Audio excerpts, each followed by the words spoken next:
Hey, Mega Moms, Jessica Hensley here with Real Estate Mega Moms, where we help moms create a life and a business that they love. And today I have Stefanie Stockberger with me, my partner here at Mega Moms. And we're going to be talking about your business and reviewing it during this fourth quarter.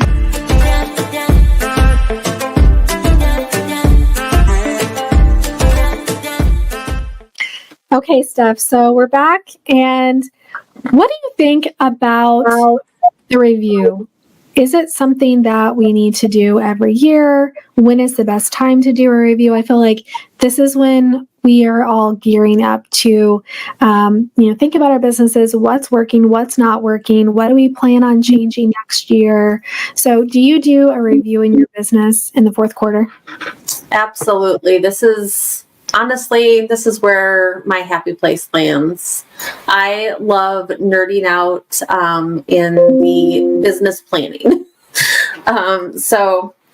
Typically one time a year at least, I will rent a hotel room. I'm sure you remember me talking about this, Jess, but I'll rent a hotel room or something where I'll lay everything out and I'm like, yay, I get to plan for the next year for my life and my business. But for fourth quarter, I like to look at the next 3 months, see, what we can do, what we can squeeze out for the next 3 months, for the remainder of the year. We're not done. We can't quit. I'd like to the boys need to stay busy. We need to squeeze out, again, everything that we possibly can. But then we also need to look at what systems do we have in place that worked this year? What do we need to get rid of? What do we need to give a few more months to, 6 more months to, maybe another year or two? And then also, what new systems have I been actually contemplating maybe bringing in for next year?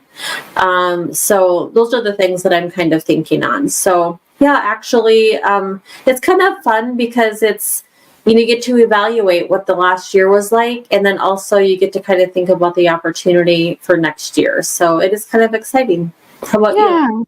Absolutely. I'm the same. I kind of live in that review. I love to analyze my business and I love to analyze other people's businesses, which is why coaching is so much fun for us. We enjoy doing that for our coaching clients, regardless of the time of year. But I think it is a natural time to do it in the fourth quarter, and specifically in October, the beginning of October is the perfect time to do it because you still have time to finish out the year on schedule with your goals. So I almost think that just like the 12-week year book that we often talk about references, reviewing those goals every 12 weeks and then setting new intentions for the next 12 weeks really does help you accomplish what you wanted to for the entire year.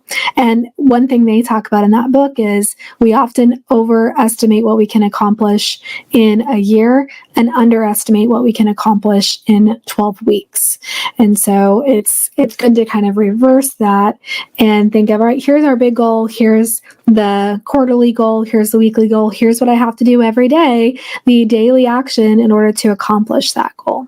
So we've gotten to review our transactions. We're actually on track for what we set out to do with our transaction count.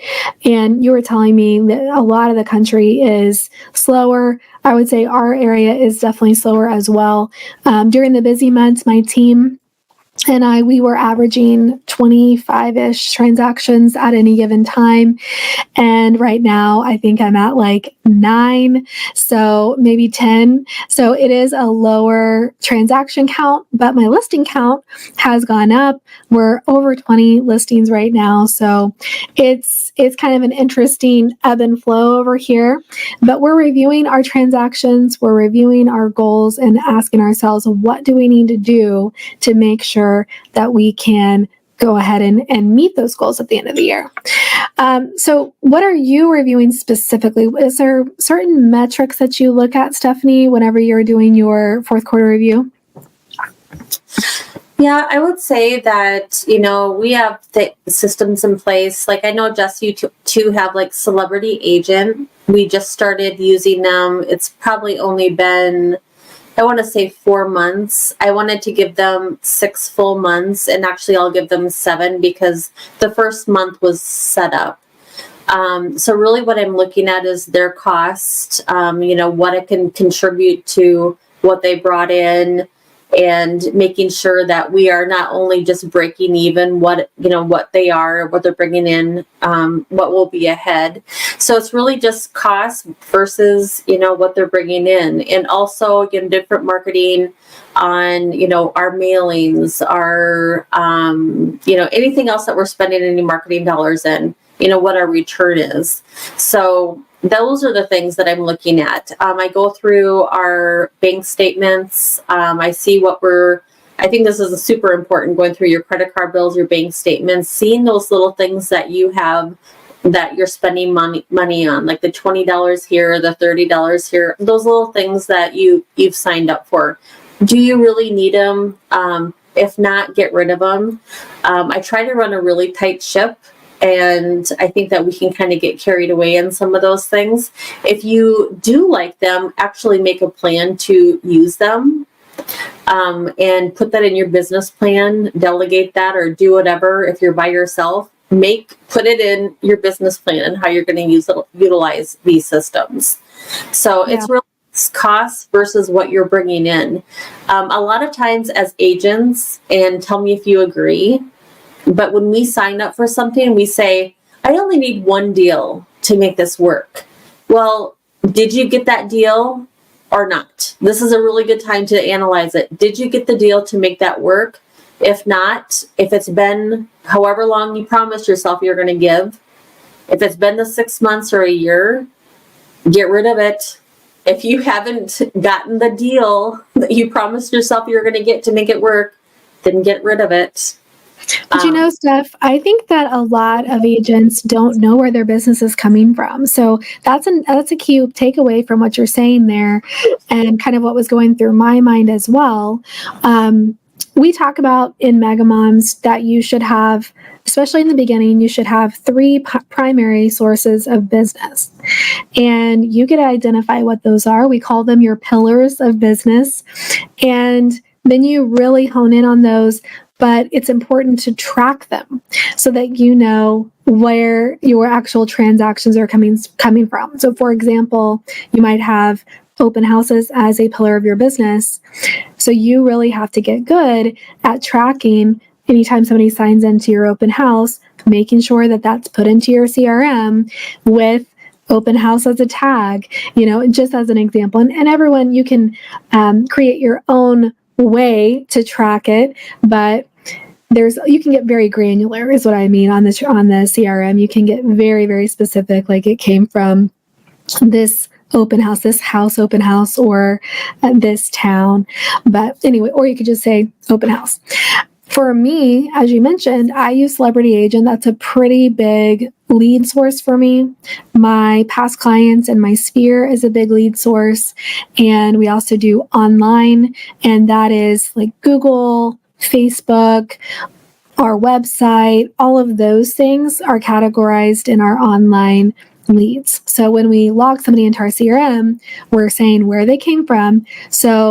And we even need to do better at this, honestly. I'll just be very transparent here. We need to do better at tracking on my transaction tracker that's in the Business in a Box where the source came from, so we can easily count up. All right, we had maybe 40% of our transactions was from our sphere, and we had 10% from online, and the rest was from Celebrity Agent. I'm just making up numbers now, but if you don't know where your business is coming from, how are you going to know if that lead source is worth the money you're spending? Right? That's where you're getting at. Yeah, for sure. And, if you don't have a CRM, like a fancy CRM, and you don't need one, I started just on a spreadsheet, and you can absolutely do it that way. A lot of brokerages offer a CRM, and I'm sure there's a way to track it on these CRMs, but if not, even just a spreadsheet, just make sure you start tracking it and just labeling it somehow. That was a huge eye-opener when I started doing that, whether you're getting leads from a certain lender or your family member or whatever it is. You just want to make sure that you are doubling down on the ones that you're getting a lot of leads from. It's just really eye-opening year after year if you just kind of graph it out where you're getting these leads from. So when you're doing your business planning year after year, it's a great way to be able to double down on those. And it's a great excuse to not disrupt your business throughout the year. So if you can get really good about the tracking and giving things a chance to work, being intentional with those lead sources and going all in, making sure you're not leaving potential opportunities on the table. When you're asked to sign up for this random program in March, you can ask yourself honestly, all right, what are my 3 lead sources that I've mastered? Have I given them a full year opportunity to work? And if the answer is no, then you can tell that person that's trying to sell you something, that shiny object, hey, I'm going to review all lead sources, all new marketing in the fourth quarter. You're welcome to call me back during the fourth quarter. That's when I add strategies to my business. And I think that's a brilliant way to approach it. Maybe you collect ideas throughout the year. Steph, you'd be so good at this because you're always going to conferences and masterminds and you're like, oh, that'd be a great idea. You need to see my phone and all my lists. I've got the ideas of, possibilities. Yep. So now's the time to pull that list out. This is where you can get excited, right? You can pull that list out and be like, all right, this was a really good YouTube lead strategy. And I think I want 2025 to include YouTube as one of my pillars, and I'm going to get rid of open houses just as an idea, right? And you can look back and say, this lead source was underperforming for me. I need to replace it. Or maybe you have 3 really solid lead sources, but you're operating like clockwork. They are well-oiled machine. You have the systems down. That's when you have our permission to add something else. But where people make mistakes is they have 10 or 20 lead sources and they have no clue where their business is coming from. They're leaving opportunities left and right. They're slipping through their hands. And that's because they never dialed in on any one true lead source, right, Steph? Yeah, absolutely. And it's easy to do because there's so much out there. And I don't know about you, Jess, but I get so inspired by people. It's like, wow, you're brilliant at that. But if you're hearing their brilliant idea, that's one of their amazing pillars. They're not doing 50 lead sources. That's one of their probably 3 amazing pillars, So it is easy to get sidetracked by all the different things, but you do need to focus on just a few and be amazing at those few and just kind of just appreciate what others are doing when those little ideas come around. Yes. And everything when you go to conferences, especially. Yeah. Because you walk by those booths and it's like, wow, that's amazing. Oh my gosh, it's easy to get sucked in for sure, to get on their call list. And, those salesmen can be slick. I mean, I think that as a salesperson myself, correct me if I'm wrong, Stephanie, but I'm a sucker when it comes to anything like that, because I guess it's maybe the optimistic side of me, the visionary side of me, but they're painting a clear picture, and I'm like, oh, I see it. Let's do it, right? And I'm a Heidi. I'm going to jump right on it. And I've had to reel myself back and remind myself, I got to say no until I have, these other things that I'm already paying for to make sure that they're going to work for me. So, and that has been a huge change in my business. Yes, absolutely. And thankfully, I think, again, just with age, I mean, I would love to jump on things as well. But for whatever reason, I am grateful that I now want to sleep on everything. I'm just like, yeah, that sounds great. I want to sleep on that. And then I research things like crazy now. And then the next day is kind of like, that was a wonderful idea. And that's great for you. And I'm so happy for your success. But I'm going to pass on that for today. Thank you. It's okay to say no. Yeah. And there's also a lot of free lead generation ideas out there. And a lot of the people that listen to our podcast are newer agents, or maybe they don't have a huge budget that maybe a big team would have. And I want to encourage you, you don't have to sign up for the $2,000 Zillow zip code, or you name it. You don't have to sign up for the big, expensive programs. You can actually generate leads the old-fashioned way with making connections, personal connections, you actually speaking and reaching out to people.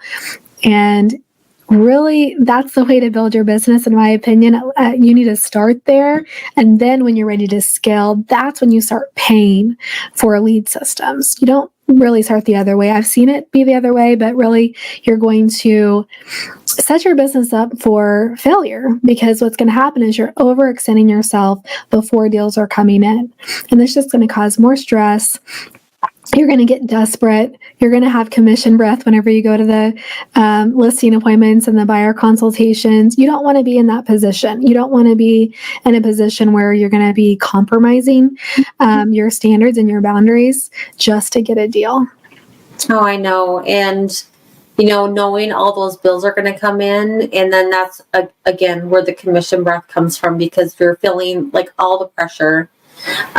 But working these leads, trying to get leads and trying to get deals for nothing. And just trying to do the business. It's hard work. I think that sometimes people come into the business expecting it to just kind of be easy and the phone's going to ring. And honestly, I think I thought that when I first got in the business. I think I'm here. Where's the business? Who's going to call me?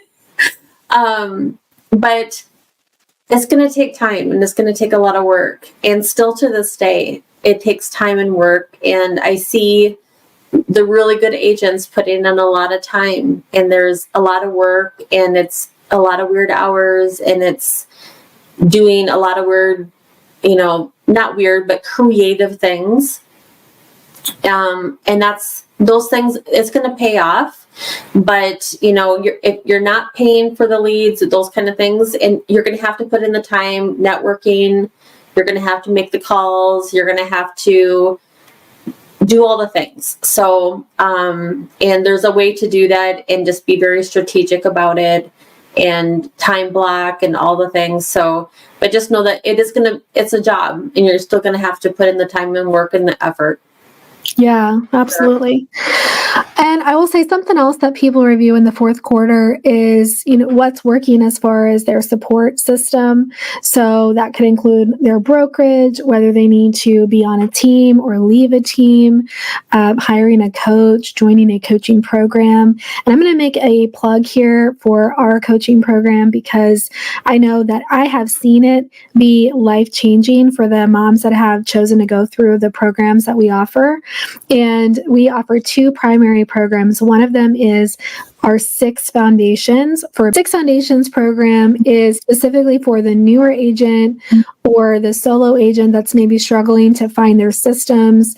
We talked about the transaction tracker and knowing where your business comes from and knowing your 3 pillars.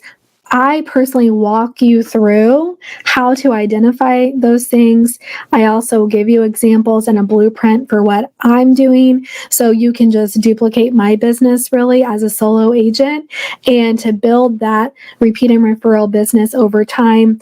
If you take that program and you attend our weekly coaching calls that go along with it, we guarantee you're going to make 6 figures in a year, or your money back. So it's a legit, we put our money where our mouth is. You show up and do the work, I guarantee you're going to get the result, or I'll refund you your money. So if you're interested in that program, we're going to put the link to have a discovery call below. And then the other program we offer is our micro team. And so that's for the agent that's seen success, but they feel like they're running around with the chicken, like their head with the head cut off, and they just can't keep up with the business that's coming in. Maybe they have a lot of listings or a lot of transactions, or they might be on a roller coaster where they have a lot one month and none the next month, because they can't they can't generate leads consistently because they can't service their transactions and their listings and generate leads at the same time. So if that sounds familiar, and maybe you're thinking, I'm going to build a team, don't build a team the traditional way if you're in that specific position. We recommend you do the micro team. You can read the book that I wrote about it. It's called Micro Team Mega Results. I think it's like $9 or $10 on Amazon. You can just go Google that. Or there's an Audible version, so you can listen to it if you're like me and you like to listen to books on the go. And then once you've done that, I'd recommend reading the book, listening to the book first. But then we do offer a mini course, and we also offer the full-blown mentorship program where we're going to help you really build out every position on your team, have a course for that, and the weekly support calls. It's for a whole year. So there's a ton of support there. So we'll put a link to the book and to the discovery call for the micro team as well. So if we're going to go ahead and wrap this podcast, but this is such a good topic. We're going to do another part 2 with this, and we're going to come back and we're going to talk about those other ways that or other things that you might want to review in the fourth quarter, your brokerage, your team.